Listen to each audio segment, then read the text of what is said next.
అంటే కొట్టుకుంటే బాగుండేది. దేవుని పరిశుద్ధ నామానికి మహిమ కలుగును గాక. మీ అందరినీ చూసినందువల్ల నాకు చాలా సంతోషంగా ఉంది. మీకు సంతోషం ఉందా?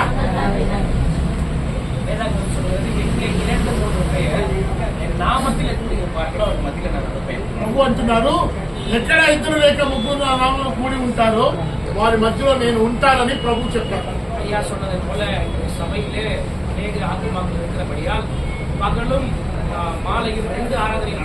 కాబట్టి సంఘంలో అంతమంది విశ్వాసం ఉన్నందువల్ల ఏంటంటే మాకు ఉదయం ప్రార్థన జరుగుతుంది, సాయంకాలం కూడా ప్రార్థనలు ఉంటాయి. அவ்வளோ பேர் கூடி இருந்தாலும் அதுல 2 பேர் ஒரு மனமா இருக்காங்களான்னு தெரியாது. అంతమంది ఉన్న బైబిల్ చెబుతుంది ఇద్దరు ముగ్గురు ఏకీమిస్తే అనే మాట అక్కడ జరుగుతుందో తెలియదు. ஆனா நிச்சயமா இங்க 2 பேர் கொஞ்சம் பேர் இருக்கிறதால ஒரு மனப்படுவோம். కానీ ఇక్కడ మనం కొద్ది మంది ఉన్నా ఆయన నామంలో మనమందరం కూడా ఏకీవించుదుము గాక. దేవుని నామానికే మహిమ కలుగును గాక. ஒரு மீட்டிங்ல பேசும்படியா ஒரு செய்தியை ஆயத்தப்படுத்தியிருந்தேன். ఒక మీటింగ్ లో మాట్లాడటానికి నేను ఒక వర్తమానాన్ని సిద్ధపరచుకున్నాను. ஆனா நீங்க வந்த பிறகு எல்லா சகோதரிகளை பார்த்து ஆண்டவர் எனக்கு ஒரு வார்த்தை கொடுத்தார். ఇక్కడ ఎక్కువగా సహోదరులు ఎక్కువ ఉన్నందువల్ల మిమ్మల్ని చూడగానే దేవుడు ఒక మాట ఇచ్చాడు. பொதுவாகவே எல்லா இடத்துலயுமே அதிகமாக சகோதரிகள் கொடுக்கிறது வழக்கம். చూడండి, మన భారతదేశం కాదు, ఇండియా మొత్తంలో ఎక్కడ కూడా సువార్త సభ జరిగినా అక్కడ ఎక్కువ ఎవరు ఉంటారు? ఉంటారు, పురుషులు తక్కువ. ஆனா நம்ம பார்க்கும்போது பாஸ்டர்னு சொன்னா ஆணாதான் இருக்கணும். పాస్టర్ గారు అంటే ఎవరు ఉండాలి? పురుషుడుగా ఉండాలి. ஒரு சுவிசேஷம் ஆணா இருக்கணும். ఒక సువార్త చెప్పాలంటే పురుషుడుగా ఉండాలి. அப்போஸ்தலன் ஆணா இருக்கணும். అపోస్తలుడు అంటే పురుషుడుగా ఉండాలి. ஆனா முதலாவது வேதாகமத்துல சுவிசேஷம் சொன்னதே பெண்கள் தான். బైబిల్ గ్రంథంలో యేసు ప్రభు గురించి మొట్టమొదటిగా సువార్త చెప్పించేవారంటే స్త్రీలే. அவர் உயிர் தெழுந்தார் என்று சொல்லி ஓடி போய் சொன்னது ஒரு ஸ்திரீ தான். యేసు ప్రభు పునరుద్ధానంగా లేచాడని పరిగెత్తుకుంటా వెళ్ళి చెప్పించేవారంటే స్త్రీలే. ஒரு ஸ்திரீயை இன்றைக்கு நான் உங்களுக்கு அறிமுகப்படுத்த விரும்புகிறேன். కనుక పరిశుద్ధ గ్రంథం ఉన్నటువంటి ఒక స్త్రీని ఈ రాత్రి మీకు నేను పరిచయం చేయాలని ఆశపడుతున్నాను. நமக்கு எல்லோருக்கும் தெரிந்த ஒரு சம்பவம், మనందరికి తెలిసినటువంటి విషయమే. ஒரு ஸ்திரீ இயேசுவுடைய வஸ்திரத்தை தொடுகிறாள். ఒక స్త్రీ యేసు ప్రభు యొక్క వస్త్రాన్ని ముట్టుకుంది. தொட்ட உடனே சுகத்தை பெறுகிறாள். ముట్టుకున్న వెంటనే ఆమెకు స్వస్థత వచ్చింది. இது நமக்கு தெரிந்த ஒரு சம்பவம். ఇది మన బైబిల్ గ్రంథంలో చదివితే మనందరూ తెలుసు. ஆனா சற்று கொஞ்சம் ஆழமாய் உங்களுக்கு விளக்க விரும்புகிறேன். దీనిలో కొంచెం లోతుగా మీతో మాట్లాడాలని ఆశపడుతున్నాను. இந்த சம்பவத்தை மார்க்கு எழுதுகிறார். ఇది మార్కు సువార్తలో రాయబడింది. 5ஆம் அதிகாரத்தில் எழுதும் பொழுது 5వ అధ్యాయంలో రాయబడింది. 25ஆம் వచనத்திலிருந்து இந்த சம்பவத்தை பார்க்கலாம். 25వ వచనం చూస్తే ఈ విషయం మనం బైబిల్ గ్రంథంలో చదవగలం. మార్కు 5:25 இந்த சம்பவம் எழுதப்படுகிறது. మార్కు సువార్త 5వ అధ్యాయం. 12 నుండి చదవమా. రక్తస్రావము గల రోగము కలిగిన ఒక స్త్రీ ఉండెను.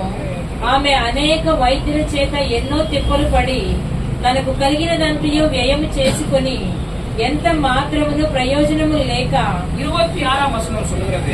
26వ వచనం. அநேக வைத்தியர்களால் அவள் வருத்தப்பட்டு ఆమె అనేక మంది వైద్యుల దగ్గరికి ఏమందంట, తిప్పలు పడిందంట. அவள் வருத்தப்படுகிறாள்.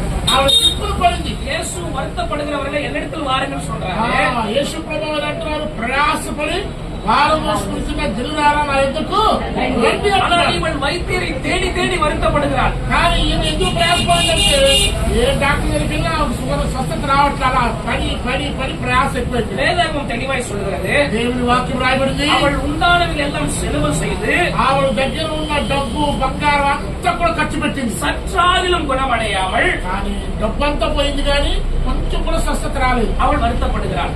అందువల్ల ఆవిడ చాలా బాధలో ఉంది. நாமும் அநேக காரியங்கள் குறித்து வருத்தப்படுவோம்.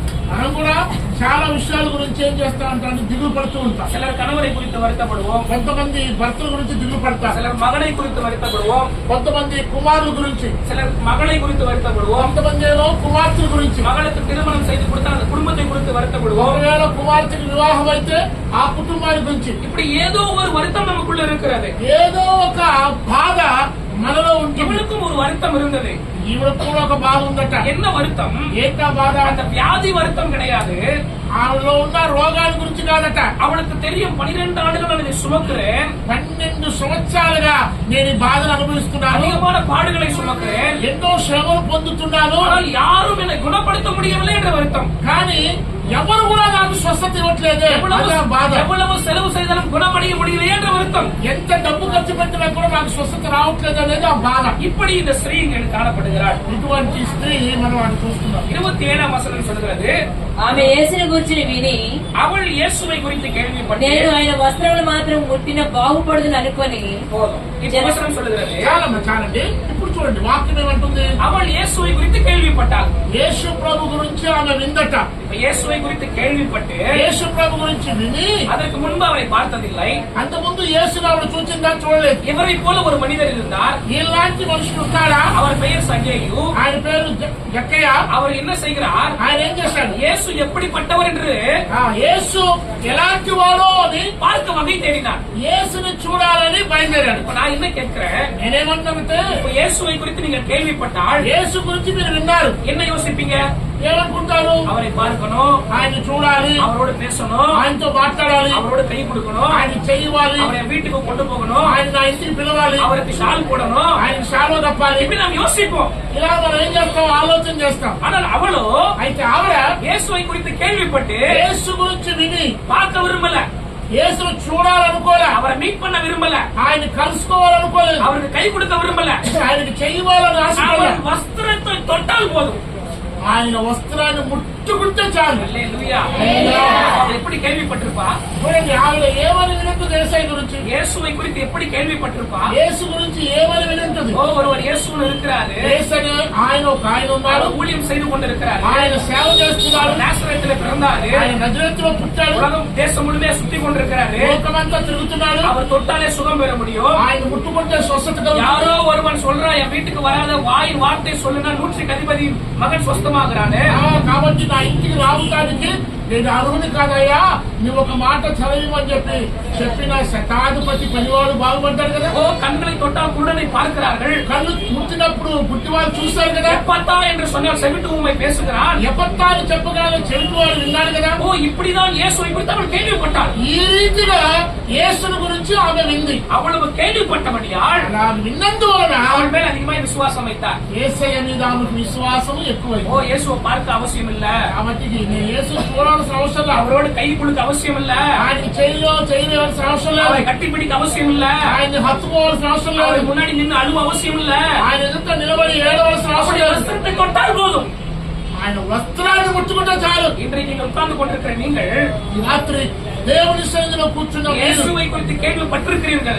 యేసు గురించి మీరు విన్నారు, எவ்வளவோ கேள்விப்பட்டிருக்கிறீர்கள். ఎంతో విన్నారు. ஆனால் உங்களுடைய விசுவாசம் எப்படி இருக்கிறது? మరి మీ విశ్వాసం ఎలా ఉంది? அவரை தொட்டால் போதும் இருக்கிறதா? ఆయన ముట్టుకుంటే చాలే, அவர் ஒரு வார்த்தை பேசினால் போதும் என்று இருக்கிறதா? లేకపోతే ఆయన నాతో ఒక మాట మాట్లాడితే చాలు అనే విశ్వాసం ఉందా? அந்த ஸ்திரீயை போல விசுவாசம் வைக்க வேண்டும். ఆ స్త్రీ లాంటి విశ్వాసం కలిగి ఉండాలి. இப்ப நடந்த சம்பவத்தை சொல்றேன் கேளுங்க. ఇప్పుడు జరిగిన సంగతి చెప్తాను. 28ஆம் வசனம் சொல்கிறது, 28వ వచనంలో చూస్తే చదవండి. ஜனக்கூட்டத்துக்கு ఆమె యేసుని గురించి విని ఆ, నేను ఆయన వస్త్రాలు మాత్రం ముట్టిన బాగుపడదని అనుకొని ம். జనసమూహంలో ఆయన వెనకకు వచ్చి ఆయన వస్త్రము ముట్టెను. இப்ப என்ன செய்யறான்னு சொன்னா, ఇప్పుడు ఏం చేసింది ఆవిడ? வஸ்திரத்தை தொட்டால் போதும் டிசைட் பண்ணிட்டான். యేసయ్య వస్త్రాలు ముట్టుకుంటే చాలు అని నిర్ణయం చేసుకుంది. இப்ப நான் என்ன யோசிச்சேன், నేనేమనుకున్నానంటే, டாக்டர் கிட்ட போயிருப்பாங்க, చూడండి ఒక డాక్టర్ దగ్గరికి వెళ్ళింది కదా, அநேக மருத்துவர் கிட்ட போயிருக்காங்க, வேணா சொல்லுது இல்லையா? ఎంతో మంది డాక్టర్ దగ్గరికి వెళ్ళిందని బైబిల్ ఉంది కదా. அவன் கை முடிச்சிருப்பா, ఆ డాక్టర్ గారు ఏం చేస్తాడు? ఒక చేయి పట్టుకుని ఉంటాడు, அவர் ஸ்டெத்தஸ்கோப் வச்சு எல்லாம் பாத்துருப்பா, సెటస్కోప్ పెట్టి అన్ని చూసుంటాడు. இப்ப இருக்கிற டெக்னாலஜில அவன் ஸ்கேன் எல்லாம் பண்ணிருப்பா. ఇప్పుడున్నటువంటి యొక్క పరిస్థితుల లాగా స్కానింగ్ కూడా చేసి వచ్చాడు. அப்போ ஒரு மனுஷன் அவனை தொடுகிறான், ఒక వ్యక్తి ఆమెను ముట్టుకుంటున్నాడు, ஆனா சுகம் கிடையாது. కానీ స్వస్థం వచ్చిందా? ஆனால் இவள் இயேசுவை தொட விரும்புகிறாள். కానీ ఈవిడ అంటుంది, నేను యేసును ముట్టుకుంటే చాలు. இந்த இரவு வேளையிலே రాత్రి వేళ இயேசு ஏற்கனவே உன்னை பிடித்திருக்கிறார். యేసయ్య ముందుగానే నిన్ను పట్టుకున్నాడు. வேதாகமம் சொல்கிறது, వాక్యం అంటుంది, நீங்கள் அல்ல, నేను కాదు, நான் உன்னை தெரிந்து கொண்டேன். నేను కాదు, నేనే నిన్ను మిమ్మల్ని ఏర్పాటు చేసుకున్నాను. இயேசு ஏற்கனவே உன்னை தெரிந்து கொண்டார். యేసు ప్రభు ముందుగానే మిమ్మల్ని ఏర్పాటు ஆனா చేసుకున్నాను. உங்களுடைய கேள்வி இன்னைக்கு என்ன? ఈ రాత్రి ప్రశ్న ఏంటంటే, நான் இயேசுவை தொட விரும்புகிறேனா? నేను యేసుని ముట్టుకోబోచున్నానా? நான் அவருடைய பாதத்தில் உட்கார விரும்புகிறேனா? నేను ఆయన పాద దగ్గర కూర్చోవాలని ఆశపడుతున్నానా? அவன் இயேசுவை குறித்து கேள்விப்பட்டு ఆవిడ యేసు గురించి విని அவனை தொட்டால் போதும் என்று எதிர்பார்த்தாள். ఆయన ముట్టుకుంటే చాలు అనుకుంది. அதோட அங்க நிறுத்தல, అంతటితో ఆగిపోలా. அவள் வந்தாள், వచ్చింది ஜன கூட்டத்தை மத்தியிலே ఆ జన సమూహం మధ్యలో அவரை தொட்டார். వచ్చి యేసయ్య వస్త్రాన్ని ముట్టుకుంది. இப்ப நீ இயேசுவோடு கூட இருக்கணும்னு நினைக்கிறது தப்பு கிடையாது. యేసయ్యతో ఉండాలి అనుకోవడం తప్పు కాదు. ஆனா ஒரு இடத்துல வரணும், ఆయన దగ్గర రావాలి. அடுத்த வாரம் சபைக்கு வரணும்னு நினைக்கிறது தப்பு கிடையாது. వచ్చేవారు నేను సంఘానికి వెళ్ళాలి అనుకోవడం తప్పు కాదు. ஆனா வரணும். కానీ ఏం చేయాలి? సంఘానికి రావాలి. அடுத்த வாரம் போய் திரும்பி எடுக்கணும்னு நினைக்கிறது தப்பு கிடையாது. నెక్స్ట్ వీక్ వెళ్ళి నేను ఏం చేయాలి? బలారాం తీసుకోవాలి అనుకోవడం తప్పు కాదు. ஆனா வரணும். కానీ రావాలి. நீங்க ஒரு முடிவை எடுத்தா మీరు ఒక నిర్ణయం తీసుకుంటే அதை செய்யணும். ఆ నిర్ణయాన్ని చెయ్యాలి. அப்பொழுதுதான் இயேசு அதை கனப்படுத்துவார். అప్పుడే నీ నిర్ణయాన్ని యేసయ్య గణపరుస్తాడు. 29వ వచనం சொல்லுது பாருங்க. 29వ వచనం చూడండి. వెంటనే ఆమె రక్తధార కట్టెను గనుక తన శరీరంలోని ఆ బాధ నివారణ అయినదని గ్రహించుకొనెను. వెంటనే యేసు తనలో నుండి ప్రభావం బయలు వెళ్ళనని తనలో తాను గ్రహించి జనసమూహం వైపు తిరిగి నా వస్త్రములను ముట్టినది ఎవరని అడగగా ఆయన శిష్యులు జనసమూహము నీ మీద పడుచుండుట చూచుచున్నావే, నన్ను ముట్టినది ఎవరని అడుగుచున్నావా అని. చాలా இப்ப நடந்த சம்பவம் என்ன? ఇప్పుడు జరిగిన సంఘటన చూడండి. இயேசுவை குறித்து இவர்கள் கேள்விப்பட்டால், యేసయ్య గురించి వింది. ஆனா இயேசுவை குறித்து அநேகர் பார்த்தார்கள். యేసు గురించి అనేక మంది చూచారు. அப்ப இயேசுடைய அற்புதங்களை பார்த்ததினால యేసు ప్రభు యొక్క అద్భుతాలు చూచినందున அநேகர் இயேசுவை பின்பற்றினார்கள். అనేక మంది యేసయ్యను వెంబడించారు. அப்ப இயேசுவை பின்பற்றும் போது ஜன கூட்டம் அதிகமா இருக்கும். అప్పుడు యేసు ప్రభువుని వెంబడించేప్పుడు కొద్ది మంది ఉంటారా? చాలా మంది జనాలు. ஒரு செலிபிரிட்டி வரும்போது அதிகமான கூட்டம் வரும். ఒక ప్రముఖ వ్యక్తి వచ్చారనుకోండి, జనాలు ఎలా ఉంటారు? చాలా మంది ఉంటారు. நான் கடந்த மாசத்துல பஞ்சாப்ல இருக்கும்போது ஒரு செய்தியை வாசிச்சேன். గత వారంలో నేను పంజాబ్ రాష్ట్రంలో ఉన్నప్పుడు ఒక మాట విన్నా. அங்க ஊழியர் செய்து கொண்டிருக்கும் பொழுது ஒரு செய்தியை வாசிச்சேன். అక్కడ నేను సేవ చేస్తున్న దినాల్లో ఒక వర్తమానం విన్నాను. அது என்ன செய்தி என்றால், ఏంటంటే ஏதோ ஒரு படம் வந்ததாம். ఏదో ఒక అది సినిమా వచ్చిందట. அந்த படத்திற்கு நடிச்சவன் வந்தானா, నటించిన ఆయన వచ్చాడంట ఆ సినిమాకి. அவரை பார்க்கும்படி கூட்டம் வந்ததா. ఆయన్ని చూడటానికి జనాభా ఎక్కువ వచ్చారు. அந்த கூட்டத்துல ஒரு அம்மா செத்து போனாங்களாம். ఆ కూటంలో ఒక ఆవిడ చచ్చిపోయింది. அது ஆந்திரால நடந்த ஒரு சம்பவம். అది మన ఆంధ్రలో జరిగింది. அப்ப అவ்வளவு கூட்டம் ஒருத்தனை பார்க்க வந்து செத்து போனாங்க. చూడండి, అంతమంది జనం వచ్చి ఆయన చూడాలని చచ్చిపోయారు. அப்போ இயேசுவை பார்க்க எத்தனை பேர் வந்திருப்பாங்க? అలాంటప్పుడు యేసయ్యను చూడటానికి ఎంతమంది వచ్చి ఉంటారు? அப்ப ஒரு கூட்டத்துல ஒரு ஆளு சாவுறது அளவுக்கு இருக்குன்னா, ఒక వచ్చిన జన సమూహంలో ఒక వ్యక్తి చనిపోయేంత మంది వచ్చారంటే அந்த கூட்டத்துல கைப்படும், ఆ జన సమూహంలో ఎవరెవరో చేతులు తగులుతా ఉంటాయి, காலு படும், కాలు దొక్కుతారు, கை மேல விழும், చేతుల మీద పడతాయి, தெரியாம உரசும், లేదా తగులుతారు. இப்படி எல்லா சம்பவம் நடக்கும். ఇలాగన్నీ జరుగుతాయి. இயேசுவுக்கும் நடந்தது. యేసయ్య కూడా జరిగింది. அப்ப இயேசு கண்டுக்கல. కానీ యేసు ప్రభు దాన్ని ఖండించలేదు. ஏன்னா அது காமன். ఎందుకంటే మరి అంతమంది జనాభాలో అలా మాట్లాడకూడదు కదా. ஆனால் இங்க ஒரு விஷயத்தை கவனிக்கிறார். ఇక్కడ ఒక విషయం ఉంది. இது சாதாரணமா தொட்டது கிடையாது. ఆమె సాధారణ ముట్టుకోలే, எல்லாம் என்ன உரசுனது கிடையாது. ఆ మధ్యలో తోసుకుని వెళ్ళ, கால் மேல விழுந்து சாரி சாரி சொன்னது கிடையாது. కాళ్ళ మీద పడి క్షమించాలా. This is something different. ఇది ఒక వ్యత్యాసం. யாரோ எதிர்பார்த்து, ఎవరో ఎదురు చూసి, யாரோ வெயிட் பண்ணி, ఎవరో నిరీక్షించి, யாரோ 12 ஆண்டுகளா காத்திருந்து, ఎవరో 12 సంవత్సరాలు నిరీక్షించి, வேற வழி இல்லாமல், ఇక వాళ్ళకి మార్గం లేక, வேற நம்பிக்கை இல்லாமல், నిరీక్షణ లేక, வேற உதவி இல்லாமல், సహాయం లేక, கடைசியாய் ఆఖరిగా ஒரு முறை ட்ரை பண்ணலாம் சொல்லி ఒకసారి ప్రయత్నం చేద్దామా என்று தொட்டது என்று இயேசு புரிஞ்சுக்கிட்டார். అనుకొని నన్ను ముట్టుకున్నాడని యేసయ్య గ్రహించాడు. ஹல்லேலூயா.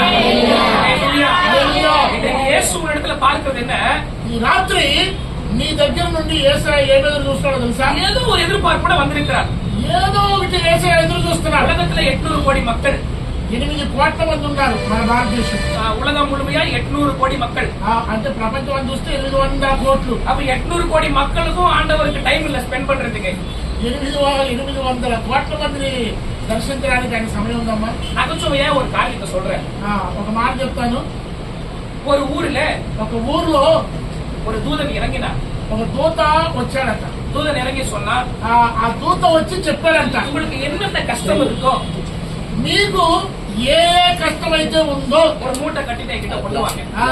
అవన్నీ ఒక మూటలో కట్టి నా దగ్గర దండాడు. அந்த கஷ்டமே இருக்காது. ఇక మిగతా మీకు ఏ కష్టం ఉండదు అన్నాడు. சொன்னாங்க ஊர்ல.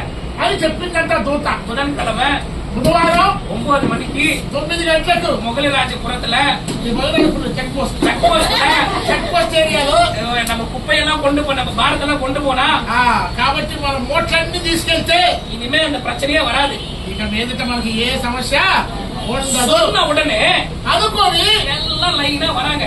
అందరూ ఏం చేశారంట, ఆయన వరుస క్యూ కట్టారంట, వస్తున్నారు. ஒருத்த கேரி பேக்ல பிரச்சனையை கொண்டு வரா, ఒక ఆయనేమో క్యారీ బ్యాగ్ లో తీసుకొస్తాడంట ఆయన సమస్యలన్నీ. ஒருத்த சின்ன பையில கொண்டு வரா, ఒక ఆయన చిన్న సంచిలో తెచ్చాడు. ஒருத்த பெரிய ஸ்கூல் பேக்ல கொண்டு வரா, ఒక ఆయన స్కూల్ బ్యాగ్ లో ஒருத்த తగిలించుకొచ్చాడు. மூட்டையில கொண்டு வரா, ఒక ఆయన మోటార్స్ వచ్చాడు. எல்லாம் கொண்டு வராங்க.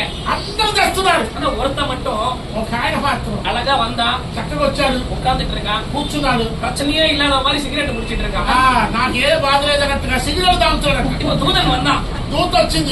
ஏய் ஏய் "ఏయ్, எனக்கே பிரச்சனை இருக்குடா, అయ్యా చెప్పిన నాకే సమస్య ఉంది, நானே தேவதூதன், నేనే దేవదూతను, எனக்கே யுத்தம் பண்ணணும், నేనే యుద్ధం చేయాలి, எனக்கே வந்து மெசஞ்சரா வேலை செய்யணும், నేనే వర్తమానికుడిగా పనిచేయాలి. நான் யுத்தம் பண்ணும்போது தானியேலுக்கு உத்தரவு கொண்டு வரும்போது அங்க வானமண்டல கொள்ளாத சேனை இருந்தது, எனக்கே பிரச்சனை இருக்கு, దానియేలు గురించి నేను మాట్లాడేటప్పుడు ఆకాశ మండలంలో దురాత్మ సమూహంతో నేను పోరాడవలసి వచ్చింది. எனக்கே ப்ராப்ளம்ஸ் இருக்குடா, నాకు కూడా సమస్యలు ఉన్నాయి. நீ எப்படி இல்லாம வந்திருக்க, ఏంటి ఏ కోర్టు తేకుండా వచ్చి కూర్చున్నావు, எப்படி சீக்கிரம் சொல்லு. నీ మరణం ఏంటి చెప్పు అన్నాడంట. அவன் சொல்றா, అప్పుడు ఆయన అన్నాడంట, கொஞ்சம் பொறு, కొద్ది కాదు, எனக்கு நிறைய பிரச்சனை, నాకు చాలా బాధలు ఉన్నాయి, என்னால தூக்கிட்டு வர முடியல, అవన్నీ నేను మొయ్యలేకపోయా, பின்னாடி லாரி வந்துட்டு இருக்கு, వెనక లారీ వస్తుంది, வெயிட் பண்றேன். కాదు, அப்போ அநேக பிரச்சனைகளை சுமந்து கொண்டு இருக்கிறோம். అనేక సమస్యలు మోస్తూ ఉన్నాం. இந்த இயேசு యేసు எல்லாரும் தொட்டது மாதிரி சாதாரணமா தொடல, అందరూ ముట్టుకున్నట్లుగా ఆయన ముట్టుకోలేదు. ஏதோ ஒரு எதிர்பார்ப்பு, ఏదో ఒక ఎదురు చూపు, ஏதோ ஒரு பாரம், ఏదో ఒక భారం, ஏதோ ஒரு பிரச்சனை, ఏదో ఒక సమస్య அந்த சூழ்நிலையில தொட விரும்புகிறார். ఆ పరిస్థితుల్లో ముట్టుకోవాలని ప్రయత్నం చేశాడు. கர்த்தர் சொல்ற காரியம் என்ன தெரியுமா? రాత్రి ప్రభు ఏమన్నాడో తెలుసా? உன்னுடைய பிரச்சனை மற்றவங்களுக்கு தெரிய வேண்டிய அவசியம் கிடையாது. నీ సమస్య ఏంటో నీకు తెలియవలసిన అవసరం లేదు. அவளுக்கு என்ன பிரச்சனைன்னு சீஷனுக்கு தெரியாது. ఆవిడకున్న సమస్య ఏంటో యేసు ప్రభు శిష్యులకు తెలుసా? சில நேரத்துல அவளுக்கு என்ன பிரச்சனைன்னு இயேசுவுக்கே தெரியாது. ఆవిడకున్న సమస్య ఏంటో యేసు ప్రభు కూడా తెలియదు. ஆனால் அவள் நம்பிக்கையோடு தொட்டவுடனே, కానీ ఆవిడ నమ్మకముతో యేసు ప్రభు వస్త్రాన్ని ముట్టుకుంది ஒரு కాబట్టి வல்லமை புறப்பட்டதை இயேசு பார்த்தார். ఒక శక్తి ప్రభావము తనలో నుండి వెళ్ళిపోతే గ్రహించాడు. கர்த்தர் சொல்லுகிறார், ప్రభు అన్నాడు, நீ మనుషుల్ని பார்க்க வேண்டாம், మీరు ఈ మనుషులు చూడొద్దు, உன்னுடைய பாரம் மனுஷனுக்கு கொட்ட வேண்டாம். మీ భారాన్ని మనుషుల మీదకి நீ వేయొద్దు. இயேசுவிடத்துல வரும் பொழுது ఆ భారంతో యేసు వద్దకు వస్తే 12 வருஷம் யாராச்சும் காத்திருப்பாங்களா? చూడండి ఎన్ని సంవత్సరాలు, 12 సంవత్సరాలు ఆ బాధతో ఆమె ఎలా తట్టుకుందాం. మరి இன்றைக்கு நாம் எப்படி ஜெபிக்கிறோம்? ఈ రోజు మనం ఎలా ప్రార్థన చేస్తున్నాం? என்னுடைய சபையில எப்படி ஜெபிக்கிறாங்க? మా సంఘంలో ఎలా ప్రార్థన చేస్తారంటే, என் இடத்துக்கு வந்து, నా దగ్గరకు వచ్చి, ஐயா అయ్యా பிப்ரவரி மாதம் నెల 16ஆம் தேதி 16వ తారీఖు என் பொண்ணுக்கு கல்யாணம் வச்சிருக்கேன், మా అమ్మాయికి పెళ్లి పెట్టుకున్నాం, ஆண்டவர் தேவைகளை சந்திக்கணும். దేవుడు మా అవసరాలన్నీ కూడా సంధించాలి. அல்லேலூயா. இப்ப நான் கேக்குறேன், నేను అడుగుతా, நீ ஆண்டவர்கிட்ட டிசைட் பண்ணி சொல்லணுமா, నువ్వు నిర్ణయం చేసుకుని దేవుడికి చెప్పాలా, இல்ல ஆண்டவர் உனக்கு அவருடைய சித்தத்தை செய்யணுமா? లేకపోతే దేవుడు తన చిత్తాన్ని నీకు చెయ్యాలా? இன்றைக்கு நம்ம ஜெபத்துல உட்காரும் பொழுது, మనం ప్రార్థనలో కూర్చున్నప్పుడే, ஆண்டவரே ప్రభువా மார்ச் மாசம் మార్చి నెల நான் ஃபீஸ் கட்டணும், నేను ఫీజు కట్టాలి, ஏப்ரல் மாசம் ఏప్రిల్ నెల ஸ்கூலுக்கு மாத்தணும், స్కూల్ మార్చాలి, பிப்ரவரி மாசம் ఫిబ్రవరి నెలలో இது பண்ணணும் ఇది చేయాలి என்று சொல்லி நம்முடைய டிமாண்டை இயேசுவிடத்துல வைக்கிறோம். అని ఏం చేస్తున్నాం? మనలో ఉన్నటువంటి డిమాండ్ యేసుని చెప్తున్నాం. அப்படிதான் நம்ம ஜெபிக்கிறோம். అట్లా మనం ప్రార్థన చేస్తున్నాం. அதனாலதான் అందుకే எத்தனை மார்ச் ஆனாலும் ఎన్ని మార్చిలు పోయినా அதே ஃபீஸ் வருது, అదే ఫీజు వస్తుందా లేదా? எவ்வளவு ஏப்ரல் போனாலும் ఎన్ని ఏప్రిల్ దాటినా அதே ஸ்கூல் வருது. అదే స్కూలు. ஆனால் இவளோ అయితే ఈవిడ எல்லாம் செலவு செய்து అంతా కూడా ఖర్చు పెట్టి வேற வழி இல்ல, ఇక అంతా అయిపోయి డబ్బు ஒரே లేదు. ஒரு முறை ட்ரை பண்ணணும், ఒక్కసారి ప్రయత్నం చేద్దాం, எப்படியாவது நம்ம ஒரு வஸ்திரத்தை தொட்டா போதும். ఎలాగైనా యేసయ్య వస్త్రాన్ని ముట్టుకుంటే చాలు. தெருவில் ஒரு காரியத்தை சொல்றேன், ఒక విషయం చెప్తాను, உங்களுக்கு என்ன தேவைன்னு நீங்க சொல்ல வேண்டிய அவசியம் இல்ல. మీకు ఏమి అవసరమో మీకు చెప్పవలసింది. வேதாகமம் சொல்லுகிறது, బైబిల్ అంటుంది, உங்கள் தேவை என்ன என்று அவர் அறிந்திருக்கிறார். మీరు ఏ అవసరంతో వచ్చారో ఇక్కడ రాకముందే యేసయ్యకు తెలుసు. உங்களுடைய வாயிலிருந்து வார்த்தை புறப்படுவதற்கு முன்பதாகவே నోట్లో నుండి ఆ మాట బయటకు రాకముందే அவருடைய இருதயத்தின் எண்ணங்களை அறிந்து அதை நிறைவேற்றுகிறார். ఆయన నీ హృదయం యొక్క ఆలోచన ఎరిగి దాన్ని దేవుడు నెరవేరుస్తాడు. இப்ப 2 பேர் இருக்கிறாங்க, ఇప్పుడు ఇద్దరు ఉన్నారు, ஒன்னு இயேசு, ఒకటి యేసయ్య, ஒன்னு அந்த ஸ்திரீ. ఇంకోటి ఆ స్త్రీ. மற்ற யாருக்கும் தெரியாது, ఎవరికి తెలియదు, என்ன நடந்ததுன்னு தெரியாது, ఏం జరిగిందో என்ன తెలియదు, பண்றாங்கன்னு தெரியாது. ఏం చేస్తున్నారో తెలియదు. நான் சொல்றேன், இயேசுவுக்கு அவளுக்கு என்ன பிரச்சனைன்னு தெரியாது. యేసు ప్రభుకి ఆమెకి ఏం సమస్య తెలుసండి? ஏன்னா அவருக்கு 1008 பிரச்சனை இருக்கு. ఆమెకు ఎన్నో సమస్య ఉంది, ఆడికి ஆனால் ప్రాబ్లం. அவர் విశ్వాసத்தோடு தொட்டார். కానీ ఆవిడ విశ్వాసంతో యేసయ్య వస్త్రాన్ని ముట్టుకుంది. அவள் உடனே சுகம் பெற்றார். వెంటనే స్వస్థత, உடனே சுகம். వెంటనే స్వస్థత. நீங்க நாம் எப்படி இயேசுவிடத்துல டிமாண்ட் வைக்கிறோமோ మనం కూడా యేసు దగ్గర మనకున్నటువంటి డిమాండ్ ఎలా పెడుతున్నామో இயேசு டிமாண்ட் கிடையாது. యేసు ప్రభు దగ్గర డిమాండ్ లేదు. அடுத்த மாசம் 14 அமாவாசைக்கு சுகமாவேன்னு டிமாண்ட் கிடையாது. వచ్చే నెల 16వ తారీఖు అమావాస్య రోజు నీకు స్వస్థత వస్తుంది అనడానికి అవకాశం ஓ లేదు. 7 ஃப்ரைடே நீ ஃபாஸ்டிங் போட்டா உபவாசம் போட்டா சுகம் கிடையாது. 7 శుక్రవారం ఉపవాసం ఉంటే నీకు స్వస్థత కలిగిద్ది అవకాశం లేదు. 3 நாள் தொடர்ந்து சாப்பாடு கொடுத்தா சுகம் கிடையாது. లేకపోతే 3 రోజులు అడిగిన భోజనం పెట్టు స్వస్థత వచ్చింది. என்னுடைய வேதம் அப்படி கற்றுக் கொடுக்கல. అలా బైబిల్ నేర్పించిందా? நீ ஜெபிக்க உடனே నువ్వు ప్రార్థించిన వెంటనే ஒரே நொடிதான் ఒక్క క్షణం కదిలింపబాటు చాలు. அங்கே ஒரு வார்த்தை சொல்லும் பொழுது అక్కడ మాట చెప్పిన వెంటనే அதிபதியோட வேலைக்கார சுத்தமாகும். యేసు ప్రభు ఒక మాట చెప్పగానే శతాధిపతి పనివాడు ఆ ఊర్లో బాగుపడ్డాడు. இங்க இவங்க தொட்ட உடனே வல்லமை புறப்படுகிறது. ఇక్కడ యేసు వస్త్రం ముట్టుకోగానే అద్భుతం జరిగింది. இயேசுவை தொட்ட உடனே வல்லமை புறப்படுகிறது பார்த்து சுகம் பெறுகிறார். యేసులో ఒక ప్రభావం వచ్చి ఆవిడ స్వస్థపడింది. இப்ப இயேசுக்கு எல்லாம் பார்த்து கேக்குறாங்க, எனக்கு தொட்டது யாருன்னு ఇయేసు கேட்டாரு. యేసు ప్రభు ఏమంటున్నారు? నన్ను ఎవరు ముట్టుకున్నారు అంటున్నారు. శిష్యులు சொல்றாங்க, ఇతని పేర్ల యారో తొట్టురుపాங்க. వాళ్ళు ఏమన్నారు శిష్యులు? అయ్యా ఎంతమంది మీద పడుతుంటే నన్ను ముట్టుకున్నారంటే అడుగుతాడు ప్రభు అని వాళ్ళు అంటున్నారు. இல்ல இல்ல எனக்குள்ள ஒரு வல்லமை புறப்படும். ప్రభు చక్కని మాట అంటాడు ఏంటంటే నాలో నుండి ప్రభావం బయటికి వెళ్ళిపోయింది. எத்தனை பேர் இயேசு மேல விடுறோன்றது முக்கியம் கிடையாது. ఎంతమందిని యేసయ్య మీద పడుతున్నారని ముఖ్యం కాదు. இயேசுடைய வல்லமை யாருக்குள்ள புறப்பட்டதுன்னா முக்கியம். యేసులో ఉన్న ప్రభావాన్ని ఎంతమంది స్వీకరిస్తున్నారనేది ముఖ్యం. எப்படி இயேசுவை தொடுகிறாய் என்பதுதான் அவசியம். ఎలా నువ్వు యేసయ్యని తాగుతావు అనేది ముఖ్యం. நீ பாரத்தோடு தொடும் பொழுது, నువ్వు భారంతో ముట్టుకుంటే, நீ அவரோடு எதிர்பார்ப்போடு அவர் இடத்துல வரும் பொழுது, ఎదురు చూపుతో నువ్వు ముట్టుకుంటే. என் வேதாகமத்தில் இன்னொரு ஸ்திரீ இருந்தாள். బైబిల్ గ్రంథంలో మరొక స్త్రీ ఉంది. அவள் பேர் அன்னாள். ఆ పేరు హన్నా. அவளுக்கு ஒரு குறை கிடையாது. ఆవిడకి ఏ కొరత లేదు. நல்ல ஒரு கணவர். మంచి భర్త. கணவர் சொல்றாருமா, நான் உங்களுக்கு இருக்கிறேன்.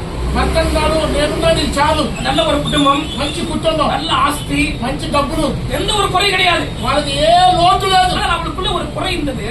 ఆవిడలో పడుతుంది. அது என்னென்றால் அவள் மலடியா இருந்தாள். ఎందుకంటే ఆవిడ వజ్రాలుగా ఉంది. ஆனா வேதாகமம் சொல்கிறது, బైబిల్ అంటుంది அவள் தேவனுடைய பாதத்திலே வந்து ఆమె యేసు ప్రభు దేవుని పాదాల దగ్గరికి వచ్చి அவள் கண்ணீர் விட்டு அழுது కన్నీరుతో ప్రార్థన చేసి திரும்பி போகும் பொழுது తిరిగి వెళ్ళేటప్పుడు வேதனையோடு போகல, వేదంతో వెళ్ళ, பாரத்தோடு போகல. భారంతో వెళ్ళ. அந்த சம்பவத்தை வாசிக்கும் போது மிக அருமையா இருக்கும். ఆ హన్నా గురించి బైబిల్ గ్రంథంలో చదివితే అద్భుతంగా ఉంటుంది. அவள் வந்து வேதனையோடு வந்தது உண்மைதான். వచ్చేటప్పుడు కన్నీటితో వచ్చింది. அவள் అழுதது உண்மைதான். కన్నీటితో ప్రార్థించింది. அந்த பாரத்தை சுமந்தது உண்மைதான். భారాన్ని యేసు పాదాల దగ్గర పెట్టింది. ஆனால் போகும் பொழுது அவள் சந்தோஷமாய் போகிறாள். కానీ వెళ్ళేటప్పుడు మాత్రం సంతోషముతో వెళ్ళాను. காரணம் என்ன தெரியுமா? కారణం తెలుసా? அவள் ఆண்டுதோறும் బలి సెలుతునాலும், ప్రతి వారం బలి చెల్లించారు. ஆண்டுதோறும் அவள் வந்து சுவிசேஷத்தை கேட்டாலும், ప్రతి వారం సువార్త వింది. ஆண்டுதோறும் அவள் எல்லா காரியத்தையும் செய்தாலும், ప్రతి వారం ఎన్నో మంచి పనులు அந்த చేసింది. பாரத்தை இயேசு இடத்துல இறக்கல. కానీ తనలో ఉన్న భారాన్ని యేసు ప్రభు దగ్గర పెట్టలేదు. இவள் 12 ஆண்டுகளாய் வியாதிப்படுகிறாள். ఈవిడ 12 సంవత్సరాలుగా బలహీనతో ఉంది. இவள் 12 ஆண்டுகளாய் பாரத்தை சுமக்கிறாள். 12 సంవత్సరాలుగా భారం మోస్తుంది. எங்கெங்கேயோ சொல்லுகிறாள், ఎక్కడెక్కడో చెప్తుంది. ஆனால் இயேசுடைய பாதத்திலே வைக்கல. కానీ యేసు ప్రభు పాదాల దగ్గర తన భారాన్ని పెట్టలేదు. இந்த முறை அப்படி கிடையாது. కానీ ఈసారి అలా కాదు. இயேசு இடத்துல வந்தால், యేసు ప్రభు దగ్గరికి వచ్చింది. இயேசுவை தொட்டால், యేసు ప్రభు ముట్టుకుంది. பேச்சு கிடையாது. ఇంకా అక్కడ ఏమి జరగలేక உட்கார்ந்து ஹாய் ஹலோ கிடையாது. హలో యేసయ్య అల్లా, எப்படி இருக்கீங்கன்னு கிடையாது. ఎలా ఉన్నారు యేసయ్య అల్లా, எங்க வீட்டுக்கு வாங்கன்னு கிடையாது. మా ఇంటికి రండి పిల్లల. அவர் தொட்ட உடனே சுமத்தை பெற்றார். అంతే. యేసు ప్రభు వస్తున్నాడే ముట్టుకుంది స్వస్థత కలిగింది. இந்த கூட்டத்துல யாருக்குமே தெரியாது. అక్కడ ఉన్న వాళ్ళకి ఎవరికి ఏం తెలియదు. இன்றைக்கு கர்த்தருக்கு செய்ய போற காரியம் யாருக்குமே தெரியாது. ఈ రాత్రి యేసయ్య మీకు చేసే కార్యము ఎవరికి తెలియని అవసరం குடும்பத்துக்கு లేదు. செய்ய போற காரியம் யாருக்குமே ఈ தெரியாது. కుటుంబానికి యేసయ్య చేసే కార్యం ఎవరికి తెలియని అవసరం வீட்டுக்கு செய்ய లేదు. போற காரியம் யாருக்குமே தெரியாது. నీ ఇంటి వారికి చేసే కార్యం ఎవరికి తెలియని అవసరం లేదు. அது முன்ன மாதிரி இருக்க போறது இல்ல. కానీ నీవు ఇప్పుడు ఎలా ఉన్నావో అలా ఉండబోతలేదు. கர்த்தருடைய மாற்றுவார்.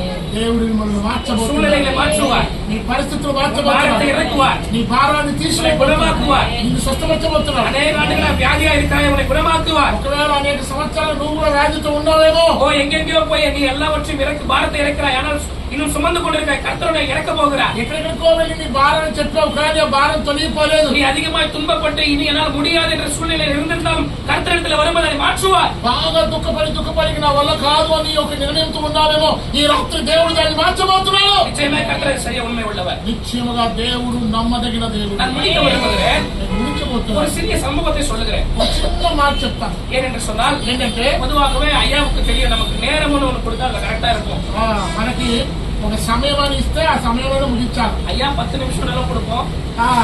5 నిమిషాలు ఇచ్చినా చెప్తా, 1 மணி நேரம் கொடுத்தாலும் கொடுப்போம். 1 గంట సేపు ఇచ్చినా చెప్తా. இயேசுவை போல 3 நாள் உட்கார வைக்க சொன்னாலும் உட்கார வைப்போம். యేసు ప్రభు చెప్పినట్లుగా 3 దినాలు కూర్చోబెట్టి చెప్పమని చెబుతాం. அப்போ ஒரு சம்பவம் நடக்கிறது. ఒక సంఘటన జరిగిందట. என்ன சம்பவம்? ఏంటంటే இங்கே இயேசு ஒருவனை சந்திக்க போகிறார். యేసు ప్రభు వారు ఒక వ్యక్తిని కలుసుకోవడానికి వెళ్ళారు. வாசிக்க வேணாம், வீட்டுல போய் நேரம் இருந்தா வாசிக்க. ఇంటికి చదువుకోండి, సమయం లేదు. யோவான் 5ஆம் அதிகாரத்துல இந்த சம்பவம் இருக்கிறது. యోహాను సువార్త 5వ అధ్యాయంలో ఈ విషయం మనం చూస్తాం. ஒரு மனுஷன் ఒక మనుషుడు பெத்தேஸ்தா குளத்தருகில உட்கார்ந்து கொண்டிருக்கிறார். బెతెస్దా కోనేటి ఒడ్డున ఉన్నాడు. ஏறக்குறைய 38 ஆண்டுகளா இருக்கிறார். ఎన్ని సంవత్సరాలు? 38 సంవత్సరాలు ఉన్నాడంట. அவன் அங்க உட்கார்ந்து கொண்டிருக்கிறார். ఆడే ఉన్నాడు. அங்கே அந்த பெத்தேஸ்தா குளத்துல இறங்கினால் சுகம் கிடைக்கும். ఆ కోనేట్లో దిగగానే ఏమవుతుంది? స్వస్థత இப்ப వస్తుంది. பாருங்க, 2 காரியம் சொல்றேன். 2 విషయాలు. ஒண்ணு, ఒకటి, அந்த 38 ஆண்டுல இவன் கொஞ்சம் கொஞ்சமா நகர்ந்திருந்தா போயிருக்கலாம். 38 సంవత్సరాలుగా ఆ ఒడ్డులో కూర్చోకుండా ఒడ్డు కొంచెం పాకుంటే వెళ్ళినా ఎప్పుడో స్వస్థ వచ్చింది. ஆனா அவனால போக முடியல. కానీ ఆయన వెళ్ళలా. ரெண்டாவது, 38 ஆண்டுல உட்கார்ந்து இருக்கான். 35 సంవత్సరాలు అక్కడే కూర్చున్నాడు. யாருன்னா ஒருத்தர் லைட்டா தள்ளி விட்டாலும் போலாம். వెనకాలంటే ఒక నెట్టి ఇట్టా పోతాడు. கொஞ்சம் கொஞ்சமா కొద్ది కొద్ది ஜனவரி லைட்டா தள்ளி விடு, నెట్టిగా కాదు. பிப்ரவரியில லைட்டா தள்ளி விடு, ఫిబ్రవరిలో కొద్ది ముందు నెట్టిగా, 2024 தள்ளி விடு, 24 కొద్ది నెట్టిగా, 25 கொஞ்சம் தள்ளி விடு. 25 నెట్టే அவன் போயிருப்பான். ధనవాడు పడేవాడు. ஆனா அதுவும் செய்யறதுக்கு இல்ல. అలానే చేసేవాడు లేరు. அவனாலையும் போக முடியல, ఆయనకై ఆయనే వెళ్ళలేదు. மற்றவர்களும் அவனுக்கு உதவி செய்யல. ఇంకా పక్కన వాళ్ళు కూడా ఏం చేయాలి? సహాయం చేయాలి. இன்றைக்கு உன் நிலைமை அப்படிதான் இருக்கு. ఈ రోజు నీ పరిస్థితి కూడా అలాగే ఉందేమో. நம்ம நாமே மேல வர முடியல, మనకు మనం పైకి వెళ్ళకపోతున్నాం. மற்றவங்களும் உதவி செய்ய முடியல. ఇతరులు ఎవరు మన సహాయం ஆனா చేయట్లేదు. கர்த்தர் சொல்லுகிறார், ప్రభు అంటున్నాడు, நான் இருக்கிறேன். నేనున్నా. I am there for you. నేను నీ కొరకున్నాను. I am your creator. నేను నిన్ను సృష్టించేవాడు. உன்னை உருவாக்கினவர். నేను నిర్మాణకుడు. உன்னை உள்ள கையில வரைந்திருக்கிறேன். అరచేతులు చెప్తున్నాను. அடுத்த சம்பவம் என்ன? జరిగిన విషయం ఏంటంటే இயேசு அவன் இடத்துல வருகிறார். యేసు ప్రభు వచ్చాడు. வேதாகமம் சொல்கிறது, బైబిల్ చెప్తుంది 38 ஆண்டுகளாய் அவன் அங்கு படுத்திருக்கிறார். ఒక రోజు కాదు, 2 రోజులు, 38 సంవత్సరాలు అక్కడే ఉన్నాడు. அந்த வசனத்தை வாசிக்கும் பொழுது వాక్యం చదివితే அவன் 38 ஆண்டுகளாய் அங்கு இருக்கிறான் என்று இயேசு கேள்விப்பட்டு 35 సంవత్సరాలుగా అక్కడే ఉన్నాడని యేసయ్య విన్నాడట. இப்போ முதலாவது ஒரு சம்பவத்தை பார்த்தோம். మొట్టమొదటి సంఘటన ఏంటంటే இந்த ஸ்திரீ இயேசுவை குறித்து கேள்விப்பட்டார். ఈవిడ యేసుని గురించి వింది. இயேசு அவனை குறித்து கேள்விப்பட்டார். యేసయ్య ఆవిడ గురించి విన్నాడు. இப்போ நான் என்ன சொல்றேன்? నేను చెప్తానంటే நீ இயேசுவை குறித்து கேள்விப்பட்டாலும், నువ్వు యేసుని గురించి విన్నా, இயேசு உன்னை குறித்து கேள்விப்பட்டாலும், యేసయ్య నిన్ను గురించి విన్నా, நிச்சயமா உனக்கு சுகம் உண்டு. నిశ్చయముగా ఈ రాత్రి నీకు స్వస్థత ఉంది. ஹல்லேலூயா. ஹல்லேலூயா. 38 ஆண்டுகள் அவன் அங்க இருக்கிறான். 38 సంవత్సరాలుగా కోనేరు ఉంటూనే ఉన్నాడు. இயேசு 33 ஆண்டு தான் உலகத்துல இருந்தார். యేసు ప్రభు ఉందంత భూలోకంలో 38 సంవత్సరాలు. அப்ப இயேசுவோட வயசை விட அவன் வியாதி அதிகமா இருக்கு. చూడండి, యేసు ప్రభుకి ఉంటే ఇంకా 5 సంవత్సరాలు వ్యాధిలో ఎంతో వాడుతున్నాం. அவன் வியாதி ரொம்ப பெருசு. కదా? వ్యాధి చాలా సంవత్సరాలు సీనియర్ అన్నమాట. இன்னைக்கு நம்ம ஞானஸ்தானம் எடுத்து எல்லா வருஷத்துல இருந்து அநேகத்துல సీనియரா இருக்கிறோம். ఈరోజు మనం కూడా బాప్తిజం తీసుకొని అందరికంటే మనం కూడా చర్చ సీనియర్ అంటున్నాం. என்ன சீனியர்? దేంట్లో சண்டை போறதுல சீனியர், పోట్లాటలు, ஒருவன் எதிர்த்து பேசுறதுல சீனியர், ఒకరిని ఒకరు ఎదిరించి మాట్లాడటం, அன்பு செலுத்தாததுல சீனியர். ప్రేమ చెల్లించలేకపోవడం. இப்ப இயேசு அவன் இடத்துல வந்து యేసు దగ్గరికి వచ్చి என்ன கேள்வி கேட்டார்? ఏమన్నాడు? நீங்க படிச்சிருக்கீங்க அந்த சம்பவத்தை. అదే కదా బైబిల్లో என்ன கேட்டாரு? అడిగాడు. நீ சுகம் பெற விரும்புகிறாயா? యేసు ప్రభు అన్నాడు, నువ్వు స్వస్థత పడబోతున్నావా? இப்ப நான் கேக்குறேன், నేను అడుగుతున్నా. உங்க பாஸ்டர் சொன்னாரு, పాస్టర్ గారు చెప్పారు, அநேகமான கஷ்டமான ஊழியருக்கு உதவி செய்ய விரும்புறேன்னு சொன்னாரு. అనేక మంది సేవకులకు సహాయం చేస్తారని చెప్పారు. இப்ப கஷ்டமான சேவகிட்ட போயிட்டு, கஷ்டமான ஊழியர்கிட்ட போயிட்டு, ఇప్పుడు కష్టపడుతున్న సేవకుల దగ్గరికి వెళ్ళి நான் உனக்கு ஏதாச்சும் உதவி செய்யட்டுமான்னு கேட்டா எப்படி இருக்கும்? నేను నీకేదైనా సహాయం చేయనా అని అడిగితే ఎలా ఉంటుంది? இன்னொரு உதவி சொல்றேன், இன்னொரு உதாரணம் சொல்றேன். ఇంకొక ఉదాహరణ, இல்லாத ஒரு மனுஷன் இருக்கிறான், ఏది లేని మనుషులు ఉన్నారు. அவன் கிட்ட போயிட்டு ఆయన దగ్గరికి వెళ్ళి உனக்கு இதை நான் கொடுக்குவான்னு கேட்டா எப்படி இருக்கும்? నేను నీకేదైనా ఇవ్వాలనుకుంటున్నాను అంటే ఎలా ఉంటుంది? அவன் இன்னும் யோசிப்பான், ఆయన ఏమనుకుంటాడు? என்ன குறித்து உனக்கு நல்லா தெரியும், నా గురించి నీకు బాగా తెలుసు, என்னுடைய கெப்பாசிட்டி உனக்கு தெரியும், నాకున్న స్థితి తెలుసు, நல்லா தெரிஞ்சு கூட అన్ని తెలిసి కూడా நீ வந்து கேக்குறனா உனக்கு எவ்வளவு திமிரு. నువ్వు వచ్చి నీకేమైనా సహాయం చేయందా అంటున్నానంటే నీకంత పువ్వు. என்ன கூட ఇంకా ఇవ్వయా? என்ன போயா ఎంత? எப்படி வந்து கேக்குற? ఏంది అడుగుతున్నావు? இப்ப இயேசு அப்படி கேட்ட உடனே యేసు ప్రభు కూడా ఆ వ్యక్తిని అలా అడగగానే அவன் பிரமிச்சு போயிட்டான். అతను కొద్దిగా ఏమైపోయిందంట, మధ్య భ్రమించి. இப்ப வேதாகமம் சொல்கிறது, బైబిల్ చెప్తుంది, அவன் சொல்றான், ఆయన అంటున్నాడు, ஆண்டவரே 38 ஆண்டுகளா இங்க இருக்க, 37 సంవత్సరాలకి ఇక్కడే పాతుకుపోయా, எனக்கு உதவி செய்ய யாரும் இல்ல, నాకు సహాయం చేయడానికి ఎవరు లేరు. எனக்கு இங்க இருந்து தண்ணியில போட யாரும் இல்ல. నన్ను నీటిలో నెట్టడానికి కూడా ఎవరు లేరు. எனக்கு உதவி செய்ய யாரும் இல்ல. நான் சுகம் பெற விரும்புறேன். నాకు ఎవరు సహాయం చేయలేదు కాబట్టి నేను స్వస్థత పడబోతున్నాను. இந்த சம்பவத்தை பார்த்து நான் ஆச்சரியப்பட்டேன். ఆ సంగతులు వింటే నాకు ఆశ్చర్యం కలుగుతుంది. ஏன் ஆச்சரியம் தெரியுமா? பொதுவாகவே ஆண்கள் அவ்வளவு பேச மாட்டாங்க. సాధారణంగా పురుషులు అంత మాటలు మాట్లాడతారు. நீங்க அதை வாசிச்சீங்கன்னா ఇక్కడ చదివితే சுகம் பெற விரும்புகிறாயா இயேசு கேட்கிறாரு. నువ్వు స్వస్థపడబోతున్నావని యేసయ్య అడిగాడు. அவன் சொல்றான், ఆయన అంటున్నాడు 38 ஆண்டுகள் இருக்கிறேன், 35 సంవత్సరాలు ఇక్కడే ఉన్నాను, ఎవரும் உதவி செய்யல, ఎవరినైనా సహాయం தண்ணியில யாரும் இறக்கல, ఎవరైనా నీటిలో నెట్టలేదు, எனக்கு கடினமா இருக்கு, నాకు చాలా బాధగా ఉంది இவ்வளவு பெருசா சொல்றான். అని పెద్ద కథలో చెబుతున్నాడు. இயேசு கேட்ட கேள்வி என்ன? యేసు ప్రభు అడిగాడు, சுகம் பெற விரும்புகிறாயா இல்லையா? నువ్వు స్వస్థపడాలనుకున్నా అంటే అవును ప్రభు అంత పోయింది. எஸ் ஆர் நோல பதில் சொல்லிருக்கலாம். అవునా అవును అంటే అయిపోయా. நான் ஒரு சகோதரி பார்த்து கேட்டேன். నేను ఒక సహోదరిని చూసి అడిగా. அவங்களுடைய கணவன் மனைவி சகோதரர் ஃபேமிலி వాళ్ళ కుటుంబాన్ని చూసి అడిగారు. ஐயா வேலைக்கு போனீங்களான்னு கேட்டேன். అమ్మా అయ్యారు పనికి వెళ్ళారా? ஐயாவை கேட்டேன், ஐயா வேலைக்கு போனீங்களா? అయ్యారు పనికి వెళ్ళారా? వెళ్ళారు.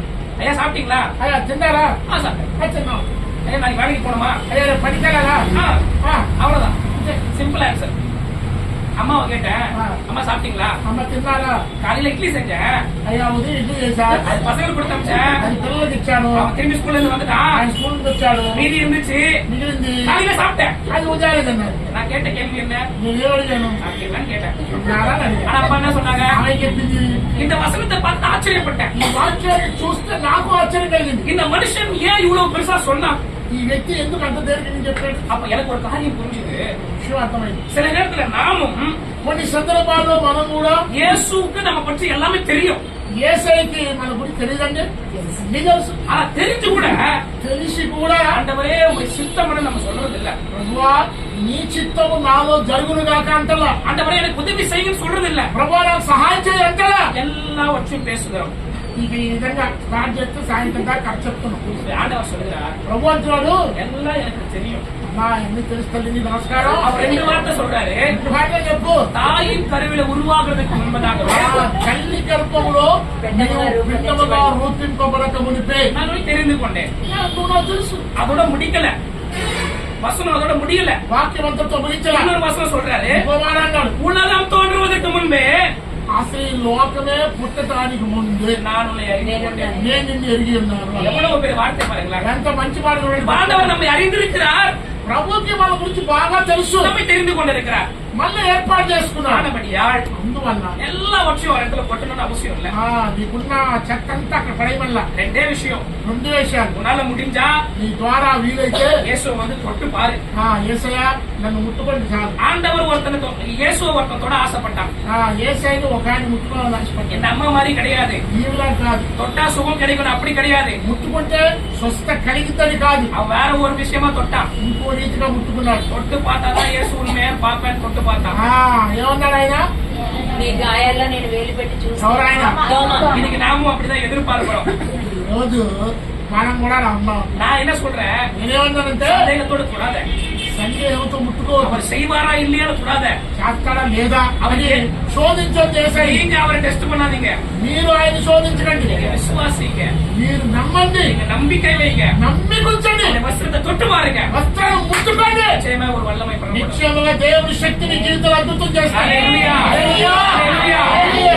விசுவாசத்தோடு தொட்டாள், ఆవిడ విశ్వాసంతో ముట్టుకుంది. இயேசுடைய వస్త్రத்தை தொட்டாள், యేసయ్య వస్త్రాన్ని ముట్టుకుంది. அவர் சுகத்தை பெற்றார். స్వస్థత కలిగింది. இயேசு இவரிடத்துல வந்தால் యేసు అక్కడికి వచ్చాడు. அந்த மனிதனோடு கூட பேசினார், ఆ వ్యక్తితో మాట్లాడాడు. அவருக்கு சுகத்தை கொடுத்தார். ఆయన స్వస్థత ఇచ్చాడు. உனக்கு 2 காரியம். ఇది 2 కార్యాలు. இயேசு இடத்துல வர வரைக்கும் காத்துரு, యేసు నీ దగ్గరికి వచ్చేంత వరకు కనిపెట్టి காத்துரு. என்னையா காத்துரு? ఏం చేయాలి? కనిపెట్టి அதெல்லாம் என்னால முடியாது. ఆయన అలాగానండి. ஞானஸ்நானம் எடுத்து 2 வருஷம் ஆயிடுச்சு, బాప్తిస్మం 2 సంవత్సరాలు అయింది, 3 வருஷம் ஆயிடுச்சு. 3 సంవత్సరాలు అయింది. என்னால காத்திருக்க முடியாது. 3 సంవత్సరాలు కనిపెట్టాడు. నా వల్ల కాదు. ஒருத்தன் 12 வருஷம் காத்திருந்தா இந்த ஸ்திரீ, చూడండి 12 సంవత్సరాలు కనిపెట్టి அவன் 38 வருஷம் காத்திருந்தான். ఆయన 32 సంవత్సరాలు సీనియర్. இன்னைக்கு நான் காத்திருன்னு சொன்னேன்னா, నేను మిమ్మల్ని కనిపెట్టుకోండి అన్నాను అనుకోండి. 12 வருஷம் காத்திருன்னு சொன்னேன்னா, 12 సంవత్సరాలు కనిపెట్టుకోండి అన్నాను అనుకోండి. ஐயா இனி அந்த ஐயா கூப்பிடாதீங்க, అయ్యా దయచేసి ఇంకోసారి అని కనబడతాను. எனக்கு அவ்வளவு பேஷன்ஸ் கிடையாது. నాకంత ఓర్పు లేదు. எனக்கு பிளెస్సింగ్ உடனே வந்துடணும், ఆశీర్వాదం ఇప్పుడే రావాలి. அப்படிதான் எனக்கு வேணும். అంతే ఇప్పుడు వచ్చి నిలబడాలి ఆశీర్వాదం. நான் சொல்றேன், నేనంటున్నాను ஒண்ணு ఒకటి காத்து, కనిపెట్టు. காத்து வேதாகமம் சொல்கிறது, బైబిల్ చెప్తుంది ஏற்ற காலத்திலே உன்னை உயர்த்தும்படி தம்முடைய பலத்த செட்டைకి అడగిరు. తగిన కాలమందు దేవుడు నిన్ను హెచ్చించట్లుగా ఆయన బలమైన హస్తముల కింద అడిగుండు. அவர் உயர்த்தும்படி காத்துரு. ఆయన నిన్ను హెచ్చించట్లుగా కనిపెట్టు. ஒருவேளை உன்னால காத்திருக்க முடியலனா, ఒకవేళ కనిపెట్టడం నీకు వీలు కాలేదనుకో, நம்பிக்கையோடு விசுவாசத்தோடு வந்து அவரை கொடு. లేదా నమ్మకంతో విశ్వాసంతో నువ్వే వచ్చి యేసయ్యను ముట్టు. ஆண்டவரே நான் உம்மை தொடறேன், என்னை சுகப்படுத்து. అమ్మా నేను నిన్ను ముట్టుకుంటాను, నాకు స్వస్థత ఇవ్వు. கொஞ்சமாதிரி சந்தேகம் இல்லாம கொடு. సందేహం లేకుండా ముట్టుకోవాలా. என்னை ஆசீர்வதித்தலே உம்மை விடமாட்டேன்னு அவர் பிடிச்சுக்கோ. నన్ను దీవించకపోతే నిన్ను వదిలిపెట్టాను, పట్టుకో. ரெண்டு ஆப்ஷன் கொடுத்துட்டேன். రెండే రెండు. அடுத்த முறை நான் வரும்போது நீ வெயிட் பண்றியா ஊழிச்சிட்டோம், நீ ஆண்டவர்கிட்ட வாங்குறியா ஊழிச்சிட்டோம். కాబట్టి ఒకవేళ మళ్ళా ఇంకోసారి నేను వచ్చేసరికి ఇంకా కనిపెడుతూ ఉంటారో లేకపోతే ప్రభు దగ్గర పొందుకున్నామని చెప్తారు, మీ ఇష్టం. கர்த்தர் நிச்சயமா உங்களை ஆசீர்வதிப்பார். దేవుడు ఖచ్చితంగా మిమ్మల్ని కూడా దీవించునుగాక. కాబట్టి அந்த ஸ்திரீயை போல ఆ స్త్రీ వలె நாம் இயேசுவை நம்பிக்கையோடு தொடுவோம். మనం యేసయ్యని విశ్వాసంతో ముట్టుకుందాం. அவர் நம்முடைய காரியங்கள் எல்லாம் அறிந்திருக்கிறபடியால் காத்திருப்போம். ఆయన నీ కార్యాలను ఎరిగిన వాడు కనుక కనిపెడదాం. கர்த்தர் நிச்சயமா உங்களையும் உங்களுடைய சபைகளையும் உங்களுடைய குடும்பங்களையும் ஆசீர்வதிப்பார். దేవుడు నిశ్చయంగా మిమ్మలను, మీ సంఘాలను, మీ కుటుంబాలను దేవుడు ఆశీర్వదించునుగాక.